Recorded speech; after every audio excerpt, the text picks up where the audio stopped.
নমস্কার বন্ধুগণ, আমি আমার অমানিভা মুখার্জি ব্লগ হরিকথা চ্যানেলে তোমাদেরকে সবাইকে স্বাগত জানাচ্ছি। তোমাদের সকলের মঙ্গল হোক। তোমরা পরিবার পরিজন নিয়ে ভগবান শ্রীকৃষ্ণের কৃপায় সুরক্ষিত থাকো এই কামনা করি। আমি তোমাদেরকে আমার ভাগবত কথা বলি। আমি খুব ক্ষুদ্র তুচ্ছাতি তুচ্ছ, কিন্তু আমার খুব ভালো লাগে ভগবানের কথা বলতে। আর এরকম একটা প্ল্যাটফর্ম পেয়েছি। ভগবানের কৃপা ভিন্ন আমি কিছু চাই না। তিনি আমাকে মোটামুটি সুরক্ষিতই রেখেছেন, তাই আমি তার কথা বলি এবং তাকে আমার হৃদয়ে ধারণ করি। তোমরা এই ভাগবত কথা শুনবে এবং ভগবানকে তোমরা হৃদয়ে ধারণ করবে। গুরুর ব্রহ্মা গুরুর বিষ্ণু গুরুর্দেব মহেশ্বর গুরুরেব পরম ব্রহ্ম তস্मै শ্রী গুরবে নমঃ।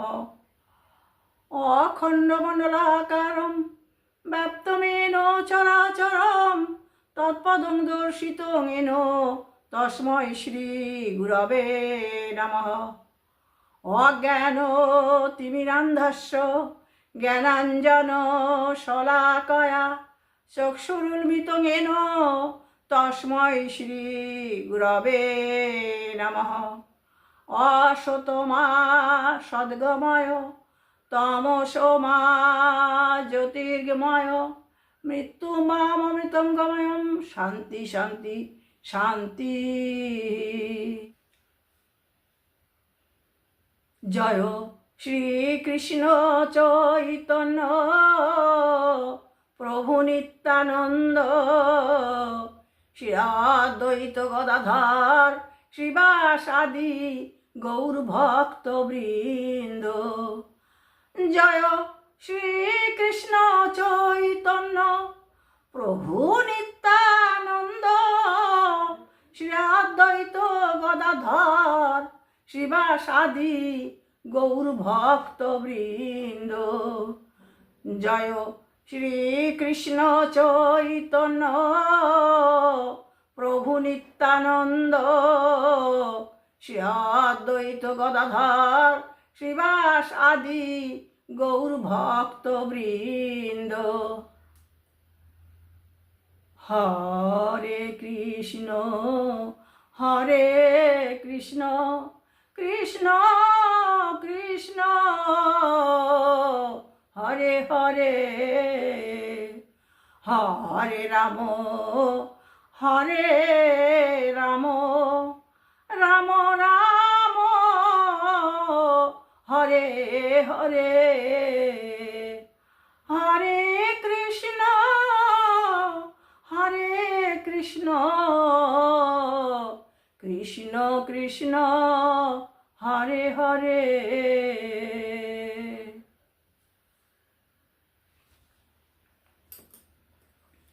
নমস্কার বন্ধুগণ, আমি ভাগবত কথা বলছি।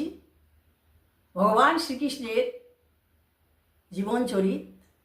আজকে আমি আলোচনা করব ভগবান শ্রীকৃষ্ণের মহিমা সমূহের সংক্ষিপ্ত সার। ওনার যে আরও মহিমা লীলা আছে তার সংক্ষিপ্ত সার সেটা আজকে আমি বর্ণনা করব। ভগবানের কথা শ্রী সুখদেব গোস্বামী পরীক্ষিত মহারাজকে বর্ণনা করেছিলেন, সেইখান থেকে আমি আজকে বর্ণনা করব। সুখদেব গোস্বামী বললেন, লক্ষ্মীপতি সকল ঐশ্বর্যে সমৃদ্ধ শ্রেষ্ঠ বৃষ্ণিগণ ও তাদের উত্তম বেশ সম্পন্না পতিদের দ্বারা বিদ্যমান তার রাজধানী নগরী দ্বারকায় সুখে বাস করতেন। বলছেন ভগবান শ্রীকৃষ্ণ তাদের সেই 16,001 মহিষীদেরকে নিয়ে তিনি দ্বারকায় বাস করতেন। এই সকল প্রস্ফুটিত যৌবনা সুন্দরী রমণীরা যখন নগরীর বাহিরে প্রাসাদের উপর ছাদে বল অরণ্য খেলা সহ খেলা করতেন, তখন তাদের বিদ্যুতের দ্যুতির মতো উজ্জ্বল মনে হতো। উনি বর্ণনা করছেন যে ভগবান যে তার 16,001 মহিষী ছিলেন, তাদের নিয়ে তিনি কীভাবে জীবনযাপন করতেন, কীভাবে তিনি কী করতেন, সেই কাহিনী উনি বর্ণনা করছেন। নগরীর প্রধান পথ সর্বদা মদস্বাবী হাতি অশ্বারোহী সৈন্য সুশোভিত পদাতি সেনা ও স্বর্ণ দ্বারা উজ্জ্বল রূপে সুসজ্জিত রথারোহী সৌন্দর্য দ্বারা আকীর্ণ থাকত। কুসুমিত বৃক্ষরাজি যুক্ত নগরীর সৌন্দর্য বর্ধনকারী বহু উদ্যান ও ভুবন ছিল। সেখানে মৌমাছি ও পাখিরা সমবেত হয়ে পূজন করত। তাদের এমন পূজন করতে চারিদিক মুখরিত হয়ে থাকতো। শ্রীকৃষ্ণ ছিলেন তার 16,000 পত্নীর একমাত্র প্রিয়তম। ভগবান শ্রীকৃষ্ণ ছিলেন, তার 16,000 পত্নী ছিল, কিন্তু তিনি তাদের স্বামী ছিলেন, তিনি একমাত্রই স্বামী। নিজেকে 16,000 রূপে দিব্যরূপে বিস্তার করে তিনি প্রত্যেক রানীর সঙ্গে নিজ নিজ সম্পদে সমৃদ্ধ পুরীতে আনন্দ উপভোগ করতেন। এই সকল প্রাসাদ অঙ্গনে ছিল প্রস্ফুটিত উৎপল, কলহার, কুমুদ অম্বজ, পদ্মসমূহের সৌরভে সুরভিত এবং পূজনরত পক্ষীকুলে পূর্ণ স্বচ্ছ হ্রদ। সেই হ্রদে কি ছিল? সেখানে পদ্ম ফুল ছিল, সবসময় সেখানে ভ্রমররা গুঞ্জন করতো এবং পাখি পূজন করত। সর্বশক্তিমান ভগবান সে সকল হ্রদে তিনি ক্রিয়া করতেন এবং তার পত্নীরা তার সঙ্গে ক্রিয়া করতেন এবং তিনি তাদেরকে আলিঙ্গন করতেন এবং তাদেরকে তিনি তার যে উপহাস এবং সমস্ত দিক দিয়ে তিনি তাদেরকে আনন্দ দান করতেন। গন্ধর্বগণ যখন আনন্দের সঙ্গে মৃদঙ্গ, পোয়ানো ও আনক বাদ্য সহ তাদের স্তবগান করত এবং সুত, মগধ ও বন্দী নামক পেশাদার কবিয়ালগণ বীণা বাদন সহ তাদের উদ্দেশ্যে কবিতা আবৃত্তি করত, তখন শ্রীকৃষ্ণ তার পত্নীদের সঙ্গে জলে ক্রিয়া করতেন। হাসতে হাসতে তার রানীরা পিচকিরি দিয়ে তার গায়ে জল সিঞ্চন করতেন এবং তিনিও তাদের প্রতি সিঞ্চন করতেন। যক্ষরাজ যেভাবে যক্ষীদের সঙ্গে ক্রিয়া করেন, কৃষ্ণ ঠিক সেইভাবে তার রানীদের সঙ্গে জলক্রিয়া করতেন।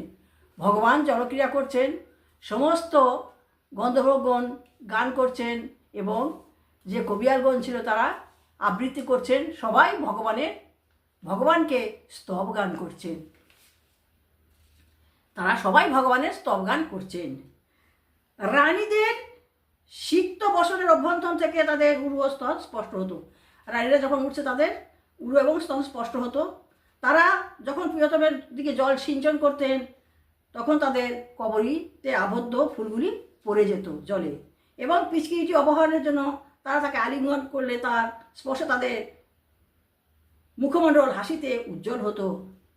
এইভাবে ভগবান শ্রীকৃষ্ণের রানীরা দীপ্তিমান সৌন্দর্যে উদ্ভাসিত হতেন। ভগবানের যে কি লীলা, তার যে দ্বারকা লীলা, সেটাই বর্ণনা করছে। ভগবান শ্রীকৃষ্ণ যোগ বলে নিজেকে 16,108 ভাবে নিজেকে বিভক্ত করে তিনি প্রত্যেক রানীকে নিয়ে তার সুখ সমৃদ্ধি উপভোগ করতেন এবং তার রানীরা সবাই জানতো যে শ্রীকৃষ্ণ এক আমার কাছে আছে। কিন্তু ভগবান ছিলেন যোগরাজ, তিনি যোগ বলে নিজেকে ওই 16,108-এ বিভক্ত করে প্রত্যেককে নিয়ে সঙ্গে নিয়ে তিনি সমস্ত সুখ সৌন্দর্য এবং সমস্ত প্রাসাদের সমস্ত সুখ সমৃদ্ধি সেই মহিষীদের নিয়ে উপভোগ করতেন। এইভাবে ভগবান শ্রীকৃষ্ণের রানীরা দীপ্তিমান সৌন্দর্যে উদ্ভাসিত হতেন।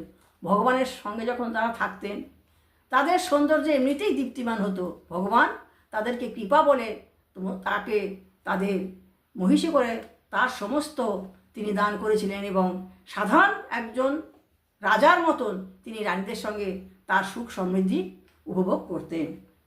ভগবান শ্রীকৃষ্ণের ফুলমালা তাদের স্তনের কুঙ্কুমে লিপ্ত হয়ে উঠত। ভগবান শ্রীকৃষ্ণের যে ফুলমালা ছিল তাদের যে রানী তাদের স্তনে লিপ্ত হয়ে উঠত। কুন্তল রাশি অবিনস্ত হয়ে পড়ত।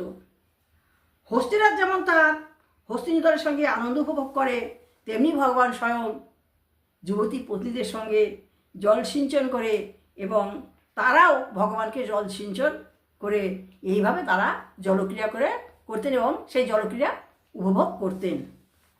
পরে শ্রীকৃষ্ণ তার পত্নীরা তাদের জলক্রিয়াকালীন পরিধেয় অলঙ্কার ও বস্ত্রসমূহ গান ও বাদ্যযন্ত্র বাজিয়ে যারা জীবিকা নির্বাহ করেন সেই সব নটীদের প্রদান করতে। এবার যখন তারা চান হয়ে গেল তখন যারা জল থেকে উঠে তারা তাদের সমস্ত যে পোশাক এবং তাদের যে গহনাপত্র সব তারা ওখানে যে সব নটরা যারা গান করতো তাদেরকে দান করে দিতেন। এইভাবে শ্রীকৃষ্ণ তার রানীদের সঙ্গে ক্রিয়া করে তার ইশারা, কথোপকথন কথোপকথন, দৃষ্টিপাত এবং হাস্য পরিহারযুক্ত ক্রীড়া ও আলিঙ্গনের দ্বারা সাময়িকভাবে তাদের চিত্তকে মোহিত করতেন। ভগবান শ্রীকৃষ্ণ ছিলেন গৃহী।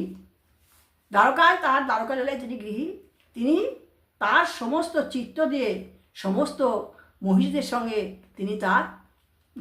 তিনি সমস্ত কিছু তিনি উপভোগ করতেন। সমস্ত রানীদের নিয়ে, সমস্ত মহিষীদের নিয়ে তিনি তার সমস্ত কিছু উপভোগ করতেন। শ্রীকৃষ্ণ কত প্রাণা রানীরা ভববিহ্বলতায় হতবুদ্ধি হয়ে যেতেন। এত সুন্দর তার রূপ, এত সুন্দর তার সব কিছু, তাই দেখে রানীরা বিহ্বল হয়ে যেতেন। তখন তাদের পদ্মলোচন প্রভুকে চিন্তা করতে করতে তারা উন্মত্তের মতো কথা বলতো। যখন কী করবে, তখন ওরা যখন দেখতো ভগবান, তখন উন্মত্তের মতো, পাগলের মতো কথা বলতো। এত কি আমরা কি পেলাম, ওই পাওয়ার আনন্দে তারা উন্মত্তের মতো কথা বলতো। আমি তাদের সেই সকল কথা বর্ণনা করছি, দয়া করে শ্রবণ করুন। তখন বলছেন সুখদেব গোস্বামী, উনি পরীক্ষিত মহারাজকে বলছেন যে আমি সেই যে রানীরা উন্মত্তের মতো হয়ে যেতেন, তাদের সেই কাহিনী আপনাকে আমি বর্ণনা করছি, আপনি মনোযোগ দিয়ে শুনুন। রমণীরা বললেন, হে কুররি পাখি, তুমি বিলাপ করছো? এখন রাত্রিকাল এবং পৃথিবীর কোনো এক গুপ্ত স্থানে ভগবান নিদ্রা যাচ্ছেন, কিন্তু হে সখী, নিদ্রায় অসমর্থ তুমি জেগে আছো। কমলনয়ন ভগবানের উদার লীলাময় হাস্যযুক্ত দৃষ্টিপাতের দ্বারা আমাদের মতো তোমার হৃদয় কি বিদ্ধ হয়েছে? ভগবানকে নিয়ে পাগলের মতন এবার বকছে। এবার তারা বলছে যে আমরা ভগবানকে, কমলনয়নকে দেখে আমরা আনন্দ পাচ্ছি, তোমরাও কি তোমাদের হৃদয়ে সেই কমলনয়নকে দর্শন করছো? দুঃখী চক্রবাকী, তোমার চোখ বন্ধ করার পরও কি তুমি সারা রাত্রি ধরে তোমার অদর্শিত পতির জন্য করুণভাবে ক্রন্দন করছো? অথবা এটা কি ঠিক যে তুমি আমাদের মতো অচ্যুতের দাসী হয়েছ এবং তার পাদস্পর্শের ধন্য ফুল মালাকে তোমার খোপায় পরিধান করার জন্য লালায়িত হয়েছ? এবার তারা বললো না যে এবার তারা পাগলের মতো প্রলাপ গাইছে, যে এবার সবাইকে বলছে, হে চক্রবাকী, তোমাদের কি ভগবানকে সারা রাত্রি জেগে আছো? তাহলে ভগবান যে তোমরা কি অচ্যুতের দাসী হয়েছ এবং তার পাদপদ্ম স্পর্শ করেছ এবং তোমরা তার পাদপদ্ম স্পর্শ করার জন্য লালায়িত হয়েছ? এইভাবে তারা তাদের প্রলাপ বকছে। ভগবানকে পেয়ে তাদের এত আনন্দ হয়েছে, সেই আনন্দে তারা প্রলাপ বকতে শুরু করেছে। হে সাগর, তুমি সর্বদা রাত্রে না ঘুমিয়ে গর্জন করছো কেন? তুমি কি অনিদ্রায় ভুগছো? অথবা আমাদের সঙ্গে মুকুন্দ তোমার চিহ্ন সকল অপহরণ করেছে কি? তুমি কি তাদের পুনরুদ্ধারের বিষয়ে নিরাশ হয়েছ? এবার বলছে, হে সাগর, তুমি কেন গর্জন করছো? তুমি কি অনিদ্রায় ভুগছো? অথবা আমাদের সঙ্গে মুকুন্দ তোমার সকল চিহ্ন অপহরণ করেছে এবং তাদের পুনরুদ্ধারের জন্য তুমি নিরাশ হয়েছ কি? এইভাবে রানীরা তাদের যে ভগবানকে পেয়ে তাদের এত আনন্দ হয়েছে, তারা প্রলাপ বকতে শুরু করেছে। ভগবানকে পেয়ে যখন মানুষের এরকম আনন্দ হয়, তখনও সে পাগলের মতো প্রলাপ বকে, সে লাফায়, কাঁদে। ঠিক রানীদেরও ঠিক সেই অবস্থা হয়েছে। ভগবানকে তারা পেয়েছে, যখন তারা মুকুন্দের সঙ্গে তাদের সমস্ত ক্রিয়া করছে, জলক্রিয়া করছে, তখন তারা আনন্দে আত্মহারা হয়ে তারা ভুল বকতে শুরু করেছে। ভগবানকে হৃদয়ে ধারণ করে তারা ভুল বকতে শুরু করেছে। সুখদেব গোস্বামী পরীক্ষিত মহারাজকে বললেন যে দেখুন পরীক্ষিত মহারাজ, এইভাবে রমণীরা কি বলছেন সেই কথা আপনি শ্রবণ করুন। বন্ধুগণ, আমি আজকে এইটুকুই বর্ণনা করলাম। পরবর্তী ভিডিওতে আমি পরবর্তী অংশ পরপর বর্ণনা করে যাব। তোমরা আমার অন্তর অনন্ত কোটি নমস্কার গ্রহণ করো। তোমাদের সকলের মঙ্গল হোক। আমি ভগবানের কথা বলে যেন তৃপ্তি অনুভব করি, ভগবানকে যেন আমি হৃদয়ে ধারণ করতে পারি, আমি তাই তোমাদেরকে আমার অনন্ত কোটি নমস্কার নিবেদন করি। তোমরা সবাই সুস্থ থাকো, সুখে থাকো, আনন্দে থাকো। ওম হরি ওম তৎসৎ, ওম হরি ওম তৎসৎ, ওম হরি ওম তৎসৎ।